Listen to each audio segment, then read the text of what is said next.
Bienvenue à l'entretien de la semaine, comme chaque vendredi.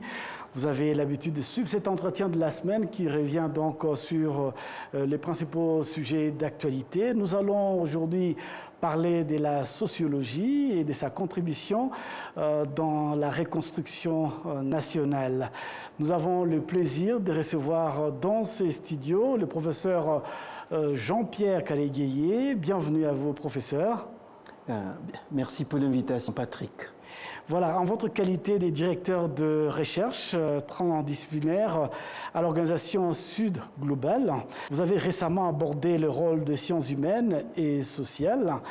Quelle est la pertinence dans une société comme la société rwandaise, confrontée à des questions existentielles profondes? Merci beaucoup.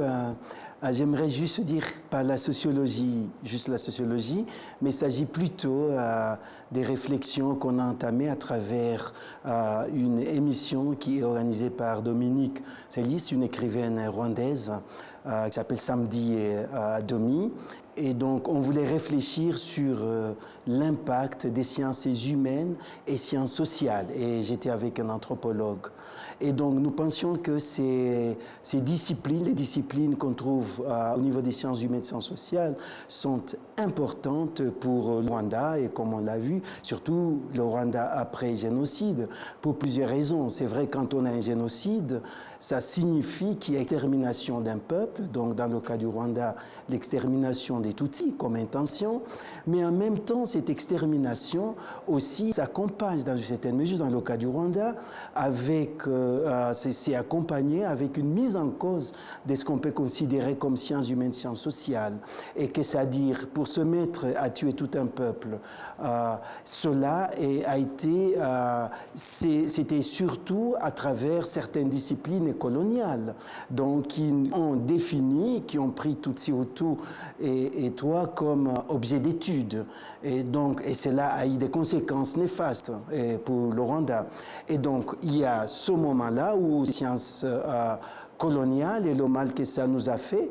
Et donc, du coup, avec le génocide, donc c'est aussi un moment de repenser ces disciplines et de voir ce qui peut être positif, c'est que nous pouvons, en repensant surtout à ces disciplines, et je crois que c'est ce qui s'est fait dans notre société.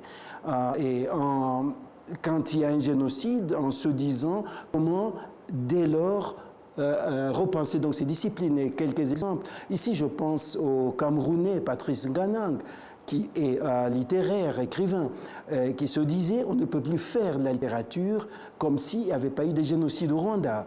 Ou par exemple, il y a aussi Kamana, qui est philosophe et théologien congolais, qui disait le Rwanda, c'est le point de départ de la théologie africaine, le point de départ de la philosophie africaine. Et aussi la littérature, par exemple, à travers le redécrit par devoir de mémoire. Donc, juste en prenant ce cas, je pourrais dire qu'il est important aussi, on ne peut pas, donc, en reconstruisant le Rwanda, c'est aussi à travers un nouvel appareil théorique et qu'on trouve dans les sciences humaines et sciences sociales. Professeur, pourriez-vous également nous éclairer sur la participation des Rwandais dans le développement de ces disciplines que vous avez nommées au moment des indépendances? Oui. Les Rwandais ont énormément contribué dans les études, dans les recherches des sciences humaines et sciences sociales, du moins au niveau de l'Afrique surtout. Et donc, il y a d'abord notre propre tradition orale, ou notre tradition orale, si on pourrait dire, depuis le XVIe siècle, où on trouvait des valeurs culturelles, des valeurs historique, économique, une façon de vivre ensemble au niveau de la société rwandaise. Et donc là, ça a été une contribution. Mais évidemment, comme la question, c'est au niveau de la période des indépendances, oui, il y a eu beaucoup de chercheurs rwandais qui ont, je dirais même les pionniers de la remise en cause de ces disciplines, des disciplines coloniales. On pourrait citer ici le cas d'Alexis Kagame en philosophie, en histoire, en littérature, il a joué un rôle important. Par exemple, son livre, La philosophie bantou comparée. Hein. Et donc, c'est une période où il y a une mise en cause des valeurs africaines, des cultures africaines. Et lui, en essayant de montrer que l'Afrique possède une philosophie. Et donc, ça a été un exemple. On peut prendre aussi le cas de Monseigneur Biguelumnami, dans le travail qu'il a fait, tradition, et que moi je considère d'ailleurs au niveau de l'éducation aujourd'hui, quand on lit son texte et le recyclage sacerdotal, c'est une réflexion sur l'éducation de l'Africain, et à partir des valeurs culturelles. Et au niveau de la littérature, on avait Xavier Savio Naigiziki, avec ses romans dont Métrans à 30 ans, on avait des poètes comme... il y avait aussi des poètes d'anglais ne viennent pas, mais il y avait plusieurs poètes aussi.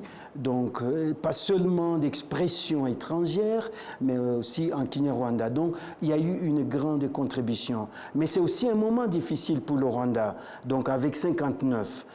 Donc tout ce qui était comme savoir au niveau de l'Afrique était surtout basé sur les cultures africaines. Donc on niait la colonisation niée aux Africains avec l'idée de la civilisation.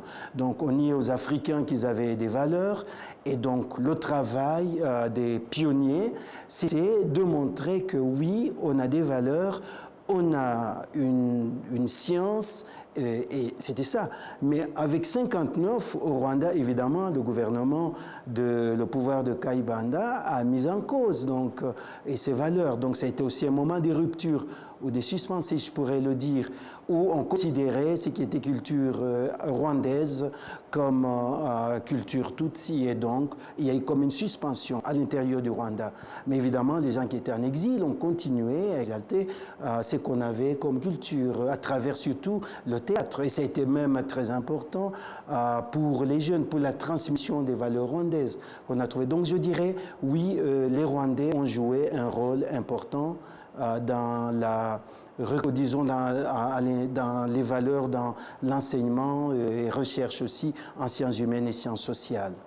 Oui, est-ce que les savoirs indigènes sont-ils en dialogue avec les recherches en sciences sociales en Afrique? Oui, tout à fait, en Afrique et au Rwanda. On peut voir par exemple les solutions locales qu'on trouve au Rwanda, que ce soit au niveau de la justice, que ce soit au niveau de l'économie avec Gilinga, plusieurs initiatives qui ont été prises au Rwanda. Et c'est évidemment en rapport et aussi avec la réalité, avec la technologie, etc.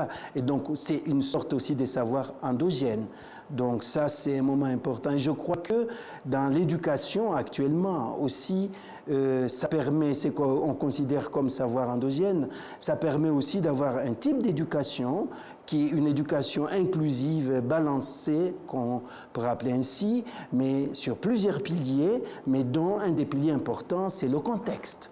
Et ce contexte est lié aussi aux valeurs traditionnelles. Ce contexte, pas seulement aux valeurs traditionnelles, mais aux réalités locales des gens. Donc ça, c'est un élément qui est important. Et donc aussi, par aussi les savoirs endogènes, ou autochtones sont importants parce que ça nous permet aussi une certaine transdisciplinarité dans l'éducation, dans nos actions, dans nos manières de faire, et ça nous permet de faire ce lien entre ce qui est considéré comme savoir académique et savoir, entre guillemets, non académique. Oui, peut-être toute dernière question très rapidement, professeur. Quels sont vos vœux, hein, vous, professeur d'université? Je rappelle que vous êtes professeur d'université aux États-Unis d'Amérique. Hein. Quels sont vos vœux pour la jeunesse rwandaise?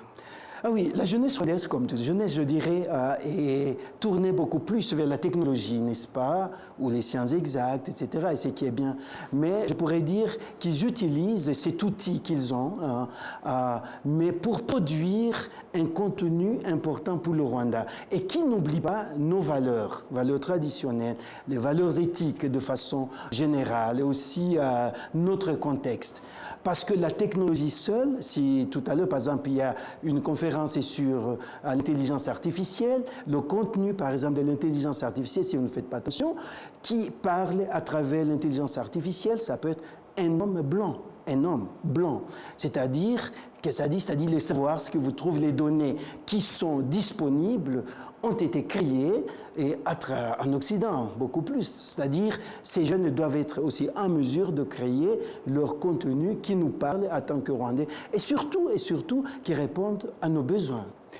Merci beaucoup, professeur. Je rappelle, professeur Jean-Pierre Kaléguéyé, vous êtes donc directeur de recherche transdisciplinaire à l'organisation Sud Global. Merci d'avoir répondu à notre invitation.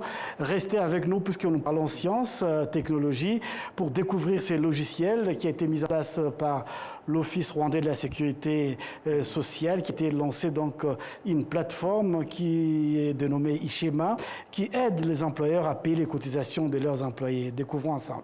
Merci.